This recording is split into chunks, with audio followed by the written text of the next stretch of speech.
je suis Aline, coach business chez The Bee Boost. Après des années de freelance en tant que retoucheuse photo, je suis devenue coach business et j'aide désormais les entrepreneurs à booster leur entreprise. Si vous êtes à la recherche de stratégies, d'astuces, de retours d'expérience, de partage et d'une bonne dose de bonne humeur, vous êtes au bon endroit. Dans ce podcast, seul ou avec mes invités, je vous partage tout pour vous inspirer au quotidien, vous aider à atteindre tous vos objectifs et faire en sorte que vous puissiez développer le business de vos rêves. Alors, installez-vous confortablement et c'est parti pour l'épisode du jour. Hello à tous et bienvenue dans l'épisode 151 du podcast Je peux pas, j'ai business. Et aujourd'hui, on va parler de gérer la critique. Gérer la critique dans son entreprise, gérer la critique dans son business, que ce soit la critique de nos proches, de nos familles, de nos pairs, de nos collègues, de nos concurrents ou de nos abonnés ou encore même de touristes et d'anonymes. La critique, c'est vraiment quelque chose qui souvent nous fait très peur. Enfin, je parle beaucoup pour moi dans cet épisode, on va pas se mentir, mais je pense que ça va en concerner quelques-uns d'entre vous par rapport à des discussions que j'ai pu avoir sur Instagram ou en message privé, etc. La critique peut nous faire peur, mais surtout, c'est quelque chose qui peut très facilement mettre des bâtons dans les roues, qui peut nous empêcher de nous lancer, de progresser, d'avancer dans notre business, tout simplement parce qu'on a peur de ce que les gens pourraient dire. Les exemples que j'ai le plus souvent entendus parmi vous et parmi mes coachés, mes élèves, c'est par exemple la peur de poster sur LinkedIn et d'être jugé par les pairs, les collègues ou les gens qui ont plus d'expérience. Ou encore la peur de se mettre en avant et de se montrer sur Instagram pour faire des vidéos, des reels, des lives et d'être jugé sur notre apparence physique. La peur de ne pas être assez, la peur d'être trop, la peur d'être différent, la peur d'être comme tout le monde, bref, la peur du jugement des autres. Et donc, dans cet épisode, pour cette raison, je souhaite explorer avec vous, j'adore ce mot, j'ai l'impression d'être une journaliste, je souhaite explorer avec vous la critique, notre relation à cet aspect-là de notre business et de vous donner les astuces que moi-même j'utilise pour gérer tout ça au quotidien. Je ne suis pas psychologue, je ne suis pas thérapeute, mais avec l'audience actuelle de The Bee Boost, donc on parle de plusieurs dizaines de milliers de personnes, je peux vous assurer que de la critique, j'en reçois tous les jours, que ce soit des attaques gratuites ou bien juste des conseils bienveillants mais non sollicités. Donc pour moi, ça reste une forme de critique aussi. Et du coup, j'ai dû apprendre sur le tas à gérer tout ça. Et croyez-moi, avant de démarrer The Bee Boost et même au tout début de l'existence de ce business, j'étais quelqu'un de très sensible à la critique. J'ai un petit peu parlé, mais j'étais quelqu'un de très introverti, très timide, très sensible au jugement, à ce que les gens pouvaient penser de moi, attendre de moi, etc. Et donc, c'est quelque chose que j'ai dû apprendre littéralement au fur et à mesure à gérer. Donc, je suis ravie aujourd'hui de pouvoir partager avec vous mes astuces, mes conseils, mais aussi des fois mes déboires. Donc dans cet épisode, vous allez apprendre déjà les deux types de critiques qui existent. Le lien entre critique, présence en ligne, réseaux sociaux, parce qu'il y a un vrai lien de cause à effet, on va pas se mentir. Pourquoi est-ce qu'on en a tellement peur, nous autres entrepreneurs? Et mon plan d'action personnel lorsque je fais face à de la critique. Et en toute fin d'épisode, pour ceux qui resteront jusqu'au bout, je partage avec vous une petite astuce qui m'a énormément aidé à surmonter ma peur de la critique.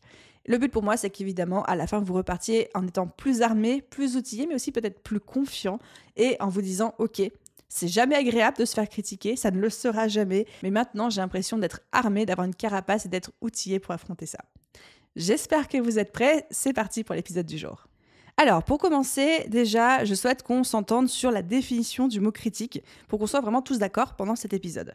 Si je prends la définition toute bête du Larousse, je suis allée chercher sur Internet, critique, ça veut dire porter sur quelqu'un ou quelque chose un jugement défavorable en faisant ressortir les défauts, les erreurs, etc. On va juste se concentrer sur cette définition-là pour le bien de cet épisode. Je sais que certains parlent de critique, d'autres aiment de parler de feedback, de retour constructif, qu'on pourrait dire non mais Aline, ça c'est pas de la critique, ça c'est un feedback constructif, il faut savoir l'écouter, etc. Bref, pour cet épisode, dès que j'emploierai le mot critique, il faut comprendre un retour qu'on nous fait, qu'on reçoit en tant qu'entrepreneur, qui génère une émotion négative chez nous. Donc ça peut être la pire critique du monde, ça peut être une attaque gratuite, une insulte, ou alors ça peut être un retour ou un feedback ou une critique constructive de notre audience, mais à partir du moment où ça génère une émotion négative chez nous, on mettra ça sous la coupole du mot critique pour cet épisode. Donc, je distingue deux types de critiques. On a la critique négative, qui est une critique qui ne va nulle part. Donc là-dedans, je mets les insultes, les attaques gratuites, les gens qui vous mettent des commentaires complètement déplacés, les attaques ou même les critiques, les jugements portés sur quelque chose qui n'a rien à voir avec votre business. Typiquement, si quelqu'un critique votre physique alors que vous êtes en vidéo, ou que quelqu'un critique quelque chose, vos enfants ou votre décoration intérieure alors que vous leur parlez de permaculture, par exemple. Donc ça, c'est de la critique négative. Le deuxième type de critique, c'est la critique constructive. Donc c'est une critique, encore une fois selon la définition qu'on a vue juste avant, qui est amenée avec plus ou moins de bienveillance au sein de votre business par un retour public ou privé. Ça peut être un message privé, un email, un retour en face à face, un commentaire sur les réseaux sociaux, etc. Ça peut être une critique maladroite ou parfois ça peut être un feedback sous couvert de bienveillance, les fameux conseils non sollicités qui peuvent tant nous toucher. Donc voilà un petit peu ma définition de la critique et les deux types que j'observe autour de moi. Maintenant, parlons un petit peu de critique et présence en ligne, parce que forcément, ça joue. Le côté relou, le côté vraiment relou des réseaux sociaux, de la présence en ligne, du business en ligne tel que je vous l'apprends, c'est-à-dire se servir du net pour se faire connaître, pour se développer, pour toucher des nouveaux clients, pour vendre, etc., c'est que les gens ont tendance à beaucoup plus se lâcher sur Internet. Non pas parce que personne ne le pense dans la vraie vie et que les gens sont des vrais bisounours dans la vraie vie, mais tout simplement parce que dans la vraie vie, les gens osent moins, ils gardent leurs critiques pour eux, alors que sur les réseaux sociaux, sur Internet, ils se sentent protégés derrière leur écran et ils se sentent investis de la mission de vous dire tout ce qui leur passe par la tête avant même de réfléchir à l'impact que ça peut avoir sur vous. Encore une fois, des fois, c'est purement gratuit et malveillant, ça existe, il faut le dire, et des fois, les gens ne se rendent pas compte et c'est maladroit. La première chose que je peux vous dire là-dessus, c'est que malheureusement, ça fait partie du jeu. Je ne connais pas une seule personne qui m'ait dit avoir une grosse visibilité et avoir reçu aucune critique dans leur vie, que ce soit critique bienveillante, malveillante, gratuite, constructive, négative, enfin bref. Il faut vous mettre en tête dès maintenant que quoi que vous allez dire ou faire, à un moment, il y a des gens qui vont critiquer ça. En disant je suis d'accord, je suis pas d'accord. Encore une fois, certains appelleront ça de pas être d'accord, du feedback constructif, mais la manière dont ça va être amené, ça va générer une émotion négative chez vous, pour des raisons qui nous appartiennent, qu'on abordera plus tard. Donc partez du principe qu'il n'y a pas beaucoup d'inconvénients à développer une présence en ligne, mais que l'un d'entre eux, c'est que vous allez être confronté à la critique un jour ou l'autre, quoi qu'il arrive, quelle que soit la taille de votre business, quelle que soit la taille de votre audience et quelle que soit la nature de ce que vous faites. Même Gandhi, même Mère Teresa avaient des opposants, étaient critiqués pour ce qu'ils pouvaient dire, ce qu'ils pouvaient faire. Pourquoi je vous dis ça aujourd'hui? Tout simplement parce que une bonne partie de l'année 2021 et même une bonne partie de l'année 2020 aussi, j'ai été prise dans un vrai biais et j'ai pas envie que vous fassiez la même connerie que moi. C'est le fameux biais de la jouer petit de peur d'être critiqué.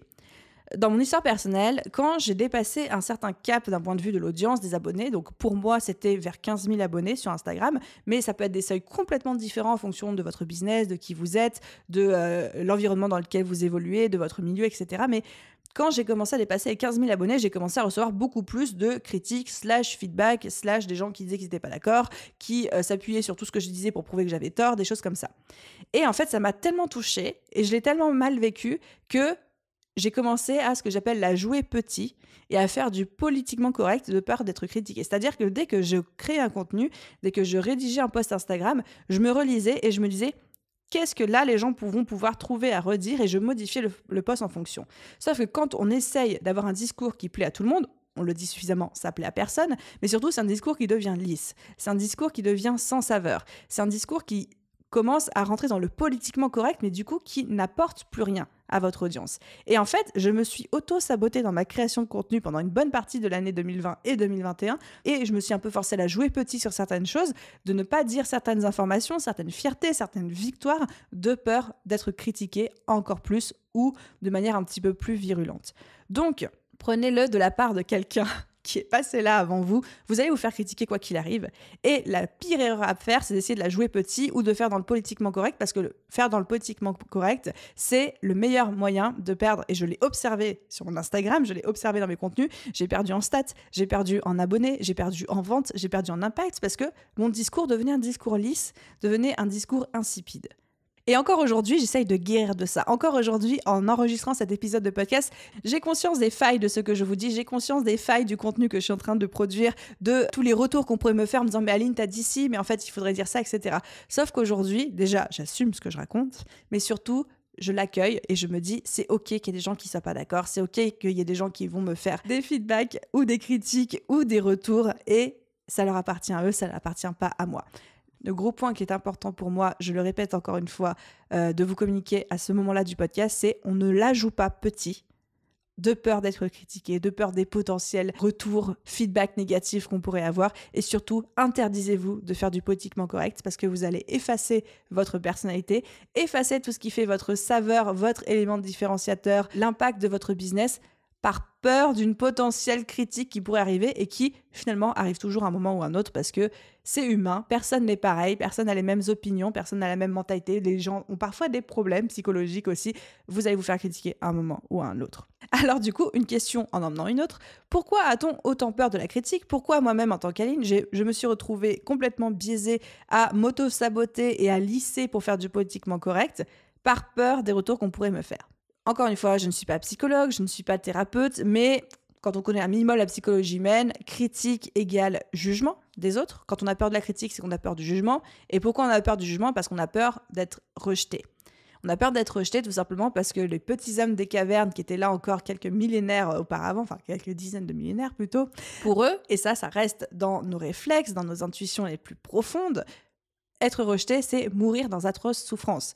Être rejeté de la caverne avec un feu qui nous apportait la sécurité et la chaleur, c'était être dehors tout seul, mourir déchiqueté par un tigre aux dents de sabre, ou alors mourir de froid parce qu'on était rejeté de la caverne et du groupe. Donc peur de la critique égale peur du jugement égale instinct préhistorique ancré en nous qu'on ne contrôle pas. Mais le fait d'en avoir conscience nous aide parce qu'on peut se dire « Ok, c'est pas parce que quelqu'un a dit qu'il n'était pas d'accord avec moi sous mon dernier post LinkedIn que ça veut dire que je vais être déchiqueté par un tigre aux dents de sabre. » Ça, on peut se le dire et ça aide à passer au-dessus. Deuxième élément qui fait qu'on a autant peur de la critique, c'est que c'est souvent un symptôme de manque de confiance en nous. Quand on a très très peur des retours, des jugements, de la critique en face de nous, c'est qu'en fait on cherche à l'extérieur la validation qu'on devrait nous-mêmes nous accorder à l'intérieur. Et quand on s'appuie sur les autres pour valider si notre contenu est bon ou pas, si notre business est suffisamment bien ou pas, si nos offres sont assez chères ou pas, si nos tarifs sont adaptés ou pas, si c'est assez bien ou pas, si les résultats sont là ou pas, quand on cherche cette approbation à l'extérieur, que ce soit auprès de nos clients, de nos audiences, de notre famille, de nos proches, de nos pairs, on met notre santé mentale, notre réussite, notre jugement de nous-mêmes et surtout de notre valeur en tant qu'entrepreneur entre les mains de quelqu'un qui est émotionnellement pas stable. Parce que les gens en face de nous ne sont pas des robots, ils ont leurs propres problèmes, ils ont leur propre vision de la vie. Et vous demandez à ces gens-là de vous juger et d'accorder une note sur 10 sur la personne que vous êtes. Ça ne fonctionne pas comme ça, le monde. Donc tout ça pour dire, le manque de confiance en nous, le manque de confiance en soi est un symptôme énorme de la peur de la critique parce que du coup, on accorde aux autres un pouvoir de jugement et de valorisation de nous-mêmes qu'ils ne devraient pas avoir. Mais ça, c'est entièrement, entre guillemets, notre faute parce que c'est nous qui accordons cette importance-là aux autres. Les autres, ils n'ont rien demandé. Petite anecdote par rapport à tout ça, je vous disais juste avant que, avant de démarrer The Bee Boost, et même au tout début, j'étais quelqu'un d'extrêmement timide, introverti, qui manquait cruellement de confiance en elle, et je vous jure que c'est vrai. La vie de WAM, c'est vrai. Et à cette époque, j'étais salariée. J'ai été 6-7 mois salariée, j'étais caissière chez Monoprix pour la petite histoire, et ça m'a servi à mettre suffisamment d'argent de côté pour pouvoir me lancer à mon compte, devenir freelance à l'époque. Et il y a quelques jours, je discutais avec une amie et on parlait de salariat vs entrepreneuriat. Est-ce que tout le monde était fait pour être entrepreneur ? Est-ce qu'il y avait des gens qui n'étaient pas faits pour ça, etc. Et elle me disait, bah oui, mais du coup, en vrai, on va pas se mentir, salarié, c'est quand même beaucoup plus facile qu'être entrepreneur. Et moi, je lui disais, mais je suis pas d'accord. Je trouve, moi, Aline, que être entrepreneur, c'est plus facile que d'être salarié. La petite expérience de salariat que j'ai eue, chez Monoprix donc, était beaucoup plus difficile que tout ce que j'ai pu connaître en termes d'épreuves que ce que j'ai connu chez The Bee Boost. Quand j'étais salariée, quand j'étais caissière chez Monoprix, je me défonçais pour cette boîte. Je faisais tout mon possible, même plus que ce qu'on me demandait, tellement j'avais peur de ne pas être à la hauteur, de décevoir, d'être jugée, qu'on parle de moi dans mon dos, d'être rejetée et d'être critiquée.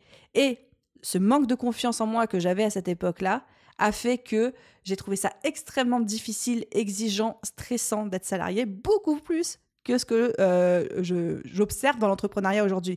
Et du coup, l'élément différenciateur, c'est pas entrepreneuriat vs salariat dans la peur de la critique et le fait que je me défonçais pour ne pas être critiquée.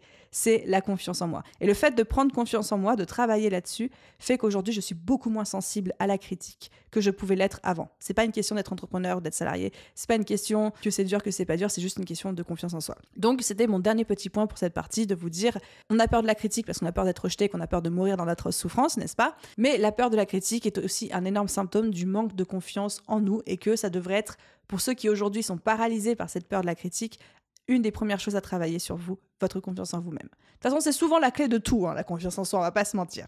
Donc, on arrive à présent au plan d'action, un bon plan d'action comme on les aime.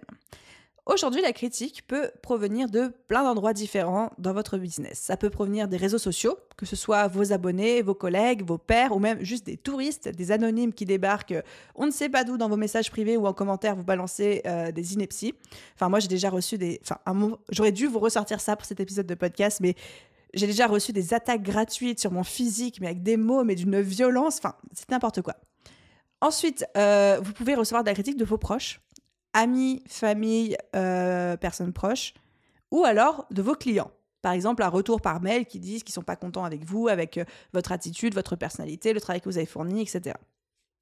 Et donc là, à partir de là, on va dissocier deux types de critiques, comme on l'a dit dans l'introduction. La critique négative et la critique constructive. Parce qu'on ne va pas réagir pareil selon le type de critique auquel on est confronté. Le plus simple, c'est la critique négative, c'est-à-dire la critique qui ne va nulle part. Une insulte, une attaque gratuite, un retour sur quelque chose qui n'a rien à voir avec ce que vous proposez aujourd'hui. Si aujourd'hui quelqu'un vous critique sur votre physique alors qu'encore une fois vous parlez de permaculture, pour moi ça ne vaut même pas la peine de discuter. Donc première chose à faire, on supprime le commentaire. C'est radical, mais je considère que vos réseaux sociaux, vos plateformes de communication, ce sont aussi vos espaces, même si évidemment on n'est pas propriétaire de YouTube ou d'Instagram, mais vous avez le droit de supprimer un commentaire complètement gratuit qui critique quelque chose qui n'a rien à voir. Si quelqu'un, aujourd'hui, moi, me met un commentaire sous Instagram en disant t'es grosse, t'es moche, ça va me faire ultra chier, mais je vous garantis que le commentaire va être supprimé tout de suite. J'ai même pas essayé de discuter avec cette personne. Et ensuite, si c'est quelque chose qui vous touche beaucoup, qui laisse entre guillemets une trace parce que la personne, elle a appuyé là où ça faisait mal, en parler autour de vous. Donc, en cas de critique négative, critique qui ne va nulle part, insulte, attaque, etc., on supprime le commentaire et au besoin, ne pas hésiter à en parler autour de vous, à des amis, à des proches, si c'est quelque chose qui vous touche, parce que des fois, on a besoin de s'exprimer, on a besoin de se sentir soutenu aussi, et on a besoin d'extérioriser ça. Donc ça, c'est quelque part la critique qui fait le plus mal, mais c'est aussi celle qui est le plus facile à gérer. Ça nous demande d'avaler la pilule, mais ça passe. Par contre, la critique qui est un petit peu plus délicate à gérer, et c'est celle-là aussi pour laquelle je voulais faire cet épisode de podcast, c'est la critique entre guillemets constructive. Donc c'est-à-dire quand quelqu'un vous fait un retour, un feedback plus ou moins bienveillant, plus ou moins bien amené, des fois ça peut être très maladroit, des fois ça peut être très bien exprimé, mais qui génère quelque chose de négatif, une émotion négative en vous parce que ça met en lumière un défaut dans ce que vous avez dit, fait, produit, amené, incarné, etc. Donc là, j'ai 4 étapes pour vous.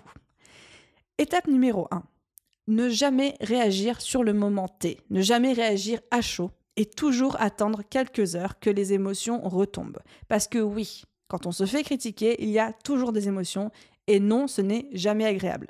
On est des êtres humains, c'est normal de réagir de manière assez épidermique quand on se fait critiquer, quand on reçoit un feedback négatif. C'est normal, même si la personne en face a raison, qu'elle ait tort ou raison, ne se pose même pas la question actuellement, c'est juste, c'est normal de ressentir une émotion négative. La meilleure chose à faire, c'est 1, l'accueillir. 2, ne pas réagir, ne surtout pas répondre sur le moment, ne pas rentrer dans la confrontation et attendre quelques heures que ça passe. Moi, j'aime bien attendre au moins 2 à 3 heures, si possible la nuit, mais bon, des fois, on n'a pas cette liberté-là, parce que des fois, il faut qu'on réponde à un mail ou quoi, mais laissez poser les émotions. Il faut répondre à tête reposée. Même si c'est un client qui n'est pas content, qui vous le dit par mail, etc., laissez-vous 30 minutes avant de prendre le téléphone et de l'appeler, même en cas de situation urgente. Ensuite, deuxième étape, se demander pourquoi ça vous touche autant. Il y a des critiques qui vont plus vous toucher que d'autres, et il faut voir pourquoi. Souvent, ça révèle un problème intérieur. Les critiques qui nous touchent le plus sont des critiques qui sont en fait des miroirs de ce qu'on pense réellement de nous. Par exemple, si aujourd'hui quelqu'un me critique sur Instagram en disant « Aline, j'adore tes reels, par contre je trouve que ton nez ressemble à une grosse patate », en fait ça va juste me faire rire. Ça va juste me faire rire parce que j'ai pas de problème avec la forme de mon nez et je comprendrais même pas le sens de cette critique, donc ça a beau être une critique, pour le coup, je ne supprimerai même pas le commentaire, je pense que je répondrai un truc drôle, mais ça ne me touchera pas. Par contre, quelqu'un qui me dit « Aline, j'aime bien tes reels, mais franchement, je trouve un peu grosse, tu devrais faire attention à ton poids, des choses comme ça », je vais extrêmement mal le vivre parce que ça fera écho, ça fera miroir à ce que je pense de moi-même, à un problème que je peux avoir identifié dans ma vie, à quelque chose qui me touche. Donc, souvent, encore une fois, les critiques qui nous touchent le plus sont un miroir de ce qu'on peut penser au fond réellement de nous. Un autre exemple que je pourrais vous donner, c'est mettons que vous avez mis en place une stratégie list email où il y a un téléchargement gratuit d'un PDF en échange de l'adresse mail de quelqu'un. Stratégie que beaucoup de gens connaissent aujourd'hui, dont je vous parle souvent. très bonne stratégie, entre parenthèses. Mettons qu'aujourd'hui, quelqu'un vous envoie un email en disant oh là là, c'est impensable, j'ai soumis le formulaire il y a plus de 15 minutes, j'ai toujours rien reçu, merci de m'envoyer mon PDF ASAP, as soon as possible. Et là, il y a 2 réactions possibles en fonction de 2 entrepreneurs complètement différents. On a un entrepreneur qui va juste dire ah bah désolé, des fois ça bug, je vous le mets en pièce jointe, bonne journée, et qui s'en foutra. Et il y a un entrepreneur qui aura passé tellement de temps à mettre ça en place, qui se sera tellement battu avec la technique, qui aura tellement mis d'énergie et d'amour dans la construction, la mise en ligne de ce PDF, la construction de l'automatisation, la prise en main du logiciel, qui quand il va lire ce mail va tout de suite se mettre en colère en mode « mais pour qui il se prend, c'est pas ma faute si ça marche pas » et qui pourrait avoir même tendance à lui répondre ça. Et donc là, on voit bien que pour un même mail, une même critique, un même feedback, on va avoir 2 réactions complètement différentes en fonction de l'affect, de l'émotionnel et aussi du miroir de ce qu'on pense de nous-mêmes, de l'entrepreneur en question. Je ne sais pas si c'était l'exemple le plus parlant du monde, mais j'ose espérer qu'entre le personnel que je vous ai donné juste avant et celui-ci, vous comprenez que ce qu'on juge comme étant critique, la personne ne le formule pas toujours comme étant une critique, mais que nous-mêmes pouvons en faire une critique parce que ça reflète ou pas, ça touche ou pas quelque chose en nous. Donc ça, c'est la 2e étape, se demander pourquoi ça nous touche autant. Et ensuite, 3e étape, se questionner. Se remettre en question. Ça, c'est pas la partie facile. Généralement, moi, Aline, qu'est-ce que je fais à ce moment-là, au moment de cette 3e étape, je me dis, est-ce que plusieurs personnes m'ont fait ce retour ? Est-ce que plusieurs personnes, de manière plus ou moins maladroite ou plus ou moins bienveillante, m'ont fait ce même feedback qui est une critique de quelque chose que je peux faire aujourd'hui ? Et là, il y a 2 réponses possibles. Ou alors, la réponse est non. C'est la première fois que j'entends cette critique. Auquel cas, je me dis, ok, est-ce que c'est quelque chose qui me touche ou pas ? Si c'est quelque chose qui me touche, pourquoi ? Est-ce que c'est quelque chose qui peut juste provenir de la personne de par son éducation, sa vision des choses, peut-être les problèmes qu'elle rencontre en ce moment. Enfin voilà, j'essaie d'analyser un petit peu qu'est-ce qui est de mon interprétation et qu'est-ce qui est aussi de l'interprétation de la personne. Parce qu'il est aussi très possible, très probable, lorsqu'on développe une belle relation avec sa communauté, que ceux-ci parfois nous fassent des feedbacks, des critiques, mais qui sont des choses qui ne sont que le reflet de leur propre croyance à eux et certainement pas de la vérité, de quelque chose de neutre ou même de ce que nous on peut penser. Exemple tout simple, si demain quelqu'un m'envoie un message sur Instagram en me disant « Wesh Aline, t'as géchant meuf, t'as changé, depuis que tu gagnes de l'argent, on sent que t'as pris ta grosse tête, je dis ça comme ça, hein, c'est pour toi, hein, c'est pour t'aider ». Personne ne m'a jamais dit ça, mais comme c'est ma crainte, comme c'est quelque chose qui me touche énormément, si une seule personne me dit ça, ça va me toucher, je vais avoir besoin de cette fameuse période de laisser retomber les émotions, me demander pourquoi ça me touche autant, mais si une seule personne me le dit, j'aurais tendance à me dire, bon, peut-être que ça appartient à cette personne, peut-être que ce n'est que le reflet de sa perception, de ses croyances, de son éducation financière, je ne sais pas, ça peut être plein de choses. Par contre, si plusieurs personnes m'ont fait ce retour, qui est le cas numéro 2, si plusieurs personnes, moi je compte à partir de 3, j'aime bien. Je dis souvent, 1 fois c'est un hasard, 2 fois c'est une coïncidence, 3 fois pose-toi des questions. Donc je pars du principe qu'à partir du moment où j'ai reçu 3 fois la même critique, même si ce n'est pas les mêmes mots mais que c'est le même feedback, je me remets en question. Donc, si plusieurs personnes me disent que j'ai pris la grosse tête, que depuis que je gagne de l'argent, je suis inaccessible, j'ai changé, les choses comme ça, là, je vais me remettre en question. Et là, je vais me dire, ok, est-ce que je veux changer par rapport à ça ? Et j'ai le droit de dire non. Hein. Vous avez tout à fait le droit, même quand plusieurs personnes vous font la même critique, vous avez le droit de décider de ne pas changer. Et vous avez le droit de décider de continuer comme ça. Il y a une tonne de possibilités de cas de figure. Mais ça vous appartient à vous de décider si oui ou non vous voulez changer. La seule chose à retenir, c'est à partir du moment où plusieurs personnes vous font la même critique, il faut que vous vous remettiez en question. Et à la suite de cette remise en question, vous dire est-ce que oui, je change ou est-ce que non, je reste comme ça parce que ça me va très bien et que si je ne suis plus la bonne personne à suivre ou le bon prestataire ou le bon vendeur ou le bon formateur pour eux, c'est ok, ils iront voir ailleurs et moi ça me convient très bien. Et ensuite, suite à cette remise en question qui était donc notre 3e étape, la 4e étape, c'est choisir de passer à l'action ou pas. Donc c'est dans la continuité de ce qu'on vient de dire, soit on décide de changer, soit on décide de ne pas changer et à chaque fois de le faire en âme et conscience. J'ai l'impression de m'être un petit peu éparpillée dans mes explications dans cet épisode de podcast, mais la chose très importante pour moi qu'il faut que vous reteniez de ce plan d'action et aussi de cet épisode tout entier, c'est que 1, la critique n'en est que parce que vous l'accueillez comme telle, donc à vous de voir ce que ça évoque en vous, ce que ça touche en vous, mais surtout vous êtes libre ou pas de l'écouter, de l'entendre. J'aime beaucoup cette règle de 1 fois c'est un hasard, 2 fois c'est une coïncidence, 3 fois pose-toi les bonnes questions. Je l'utilise aussi quand on me fait des feedbacks que je juge comme étant de la critique. Certains appelleront ça des feedbacks constructifs, blablabla.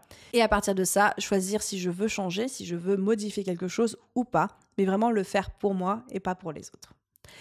Voilà les amis pour cet épisode de podcast que j'espère n'avoir pas été trop brouillon pour vous. Et avant de vous quitter, j'ai envie de vous partager ma dernière petite astuce pour surmonter encore plus rapidement la critique. Je me suis constitué sur mon ordinateur un dossier qui s'appelle Compliments. Et dans ce dossier, je mets absolument tous les screenshots de tous les messages, les commentaires et les compliments que je vois sur les réseaux sociaux. Donc depuis 3 ans bientôt maintenant que The Big Boost existe, ça commence à en faire quelques-uns. Et en fait, c'est mon petit dossier doudou. Et quand je me prends une grosse critique ou que je traverse une période un petit peu compliquée dans le business, c'est vraiment le dossier dans lequel je vais. C'est le dossier dans lequel je vais piocher, puis je pioche des petits compliments au hasard et j'en lis et tout de suite ça me remonte le moral. Parce que souvent, pour une critique qu'on reçoit et qui nous touche et qu'on va trimballer avec nous pendant des semaines et des mois, il y a des dizaines et des dizaines de compliments. Sauf que notre tête et notre cher cerveau qu'on aime tant accordent 1000 fois plus d'importance aux critiques qu'aux compliments. Alors, créez-vous ce petit dossier de screenshots, de compliments, de mots d'amour de votre audience, de vos clients, de vos abonnés ou juste de gens qui vous croisent ou de votre famille, de père, ça peut être n'importe qui et allez piocher dedans dès que vous sentez que vous êtes en train de vriller du côté obscur de la force. Et vous allez vite voir que ça va vous remonter le moral. Donc voilà pour ma petite astuce bonus. Merci d'avoir écouté cet épisode jusqu'au bout. J'espère qu'il vous a plu. Comme d'habitude, si vous souhaitez soutenir le podcast dans sa croisade pour aider les entrepreneurs à mieux gérer la critique dans leur business, vous pouvez laisser une note, que ce soit sur Apple Podcasts, Spotify ou votre plateforme d'écoute pour cet épisode de podcast. Mon voisin est en train de commencer à percer des trous dans son mur, il est temps que j'arrête cet enregistrement. Et surtout, si vous connaissez un entrepreneur qui a peur de la critique ou pour qui c'est vraiment un point de douleur dans son business, envoyez-lui, partagez-lui cet épisode, ça ne pourra que l'aider. Un grand merci à tous ceux qui prendront le temps et la peine de le faire. Et à vous tous, sauf à mon voisin, je vous souhaite une merveilleuse journée, soirée, après-midi, nuit, où que vous soyez. Et je vous dis à très vite dans un prochain épisode. Bye tout le monde!